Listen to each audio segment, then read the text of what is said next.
When fishing in the margin, you automatically think of potting micro pellets, ground bait, dead maggots, corn, but this method can be absolutely deadly.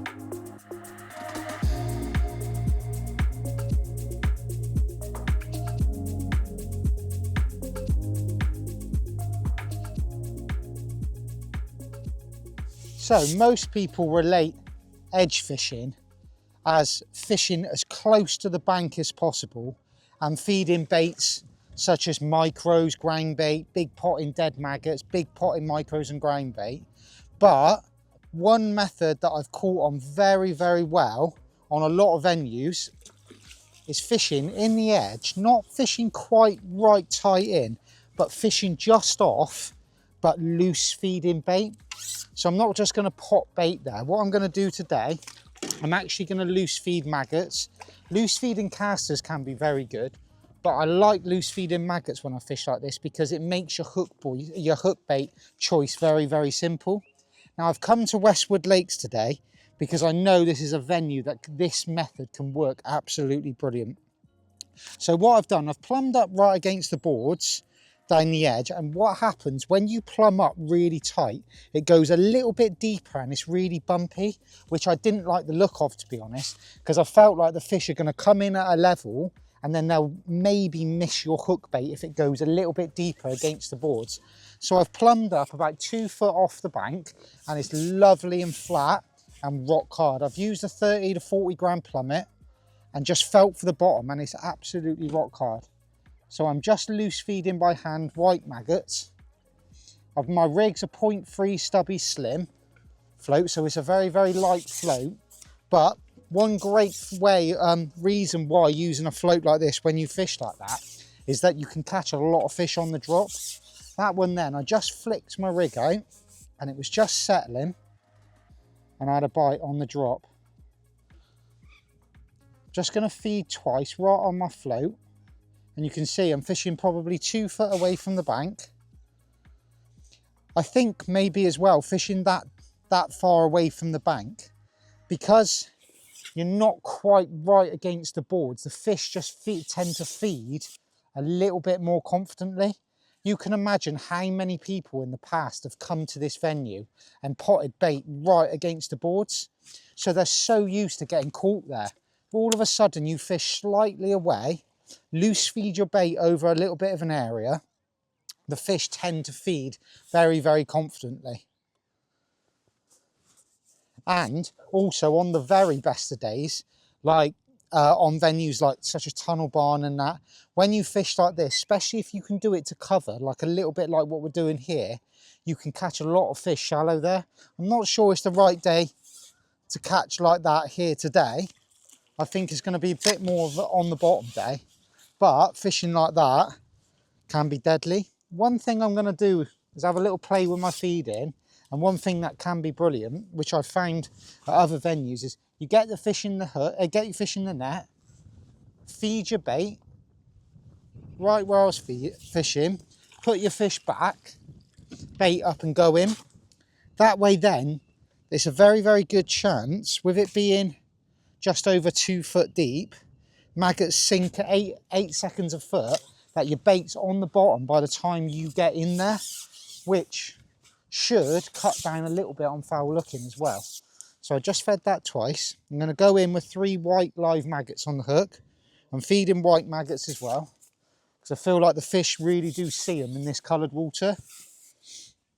Just going to go in, I've flicked my rig out.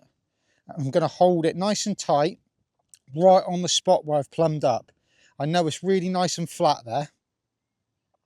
And I'm just going to see if I can get a bite without feeding to start with, because there's a lot less chance. If you get a bite now, when there's less noise just been made in your peg, there's a very good chance it'll be in the mouth and it'll be a proper bite. But, oh, like that one there. Oh, can't believe that one. That was the most perfect bite ever. But I'll just drop it in again and see if I can get one more bite. If no bites, then I'll feed.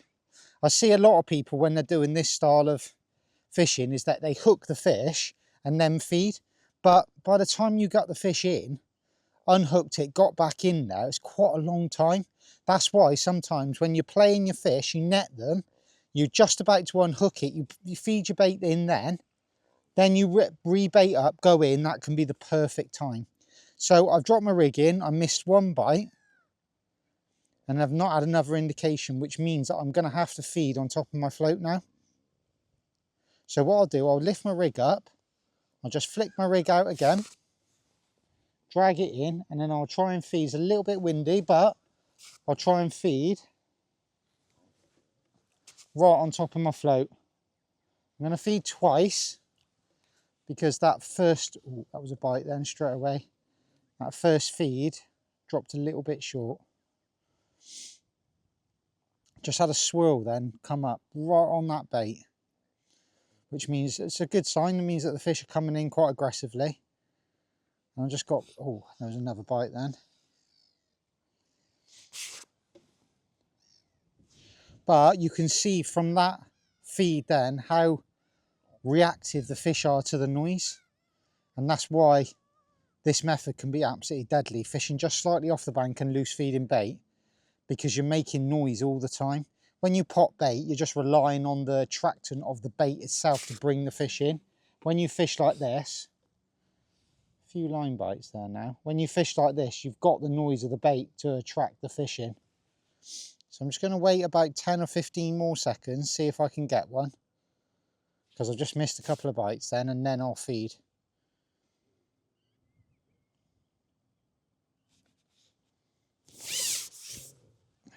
Well, there you go. That was, I missed a couple of bites, but then that one, it all just went a little bit calmer, the peg. The float was sat there with a lot less indications, and it just flew under. And that's the bites you're looking for. And that's the bites you tend to get on this line. Plus, the other great thing about fishing this line is that you do tend to hook a bigger stamp of fish. A lot of the fish, if you fished here across today, they'll be a bit smaller. What I found at other venues that I've done, when you catch them on this line, you catch those real big old F1s, like the 3-4 pounders. And I know there's a lot of carp in this lake. So I got a good feeding today. If I can catch quite steady on that line, I will catch a big percentage of carp, which is probably what you're going to need to win the match if there was a match here today. Yeah. Oh, I think that's a barbel, that. I know there are some barbel in here, and there are certain pegs where they catch big weights of barbel. So that's nice to see. But what I'm going to do, I'm just going to wait. I was going to feed them, but what I'm doing, no, I'm just going to wait until I've properly got it in the landing net, because I feel like that's the right time to feed my bait up, and go back in. There we go. A nice big barbel. Always nice to see. So I'm going to unhook that one, put it back nice and gently. I'm going to feed my bait. That's lovely, nice and accurate. When that wind drops, I can put it in there lovely. I'm not going to rush. I'm going to put my hook bait on. 3 white live maggots on a size 14x X1 to 016. And then hopefully that is about the right timing, so the maggots are nearly at the bottom now. Now take about 20 seconds to fall in that depth of water. And then fingers crossed we'll get a nice clean bite.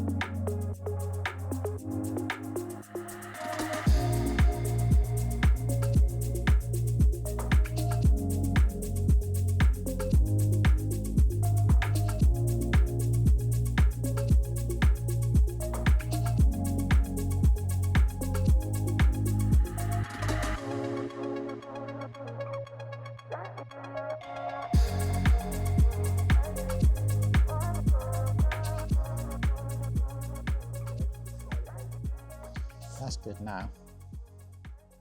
So there you go. We've had a brilliant little run when we first gone in on that line. Just loose feeding maggots, fishing with 3 white maggots on the hook. And the one thing that I've noticed so far since fishing that line, and a lot of people have told me about this lake, is that you do miss lots of bites, and you do it's possible to foul hook quite a few fish. So every time since I've been back on that line now that I've fed on top of my float, I've just automatically got liners, foul hooked a couple. So for me today, it's going to be really, really important that I get my timings right between feeding when my float's not in the water and how long until I put my float in the water. So at the moment I'm feeding just after I've unhooked the fish, feed twice and then go in. I reckon that's probably given me 15 to 20 seconds until I go in, and that's probably enough time for the peg to calm down after the noise of the maggots going in to be able to get a clean bite in the mouth. And since I've started doing that, peg's good. I am missing a few bites, but that traditionally happens on this lake. But my peg's been fairly clean. Since I've started feeding like that, I haven't foul hooked one fish. And everything I've hooked's been quite decent, to be honest. I had one big barbel.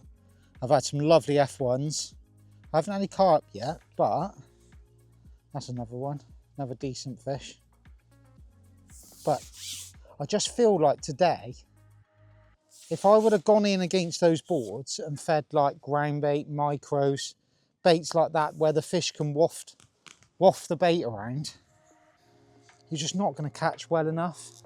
Fishing like this today, fishing just away from the bank, loose feeding your bait, just feel like it's going to be very, very good.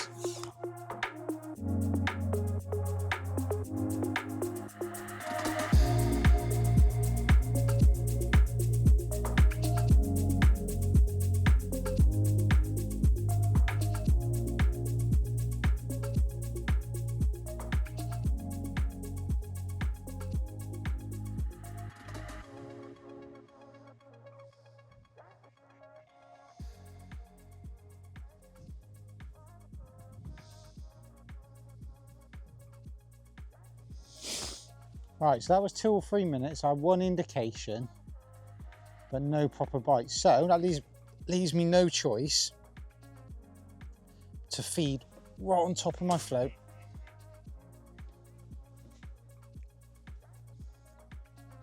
So I fed just to the right of my float, which is just out into the lake a little bit more.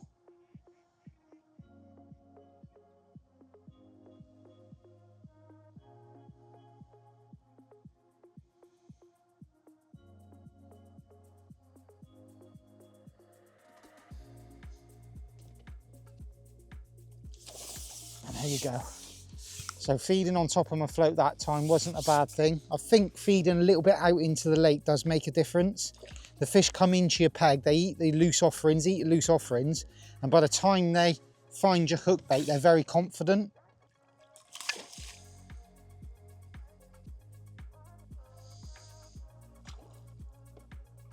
But one thing's for sure, it's definitely a better stamp of fish in the edge, and that's what you can expect on venues like this. So what I'm going to do this time, I'm just going to feed before I unhook that fish. Just going to feed twice, a little bit more bait, and then that peg hopefully should be primed for by the time I get this one out, put him back, bait up and go back in again. 3 white live maggots on the hook, using a 0.3 stubby slim float, which is a 1.7mm bristle, just for a little tapered bulk, 4-inch hook length, 4-inch, 3-inch, 2-inch, 1-inch, the gap on the tapered bulks. So fishing like that with this rig does give you a brilliant chance of hooking an odd fish on the drop. So I'm just going to go in. I fed before I unhooked the fish that time. So I'm just going to go in, and if I can get a bite now, there's a very, very good chance it'll be a nice clean bite. There you go. I couldn't have demonstrated that any better. That was absolutely perfect. Well, there you go. What a great method. I absolutely love fishing like this. I just feel like when you fish slightly away from the bank and you loose feed your bait, you just eliminate a lot of chances of foul looking fish. And it's just a really nice way of fishing. Fishing with this float, with a little tapered bulk, Gives you a great chance of hooking some fish on the drop as well. And I can assure you, through the summer months, when you go into venues where you're fishing with micros and ground bait, against the bank can be good, but you foul hook a lot of fish.